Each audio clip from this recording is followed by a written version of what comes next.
Well, joining us now from Washington is Richard Weitz. He is the director for the Center for Political Military Analysis at the Hudson Institute. Richard, thanks so much for joining us.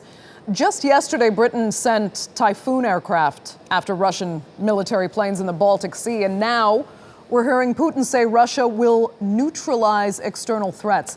Is this just talk and a few skirmishes, or is something more dangerous happening here?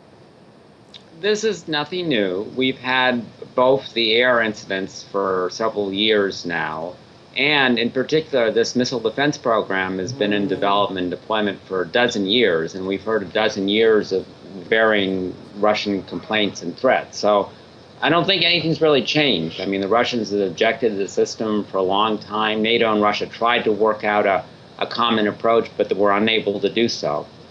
But does the United States really need this defense shield to combat Iran, especially after the Iran nuclear deal?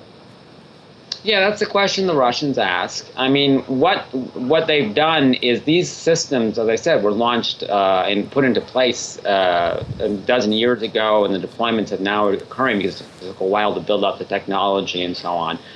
And so the thinking is Iran is now following the nuclear deal, but maybe a future Iranian government won't. There might be threats from other countries, and Iran itself is continuing to develop its missile program.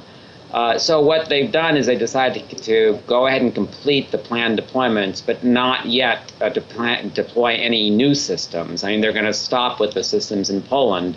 And therefore, I think the Russian concerns are not valid either, since these systems are not capable of hitting current Russian systems, and none of the planned systems are either. Still, we heard mention of a new Cold War when the U.S. and Russia first debated this missile defense shield. But now these powers are at odds over Ukraine, over Syria, and other proxy interests. Is the Cold War term justified here? Oh, no. I grew up during the Cold War. It was terrible. There were days when we felt that the Russians, or the Soviets then, were going to launch a nuclear strike because of the missiles the U.S. is putting in Germany, or some crisis in the Middle East.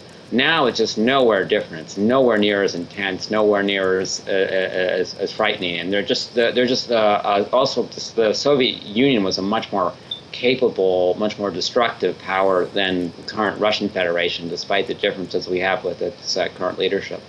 Okay.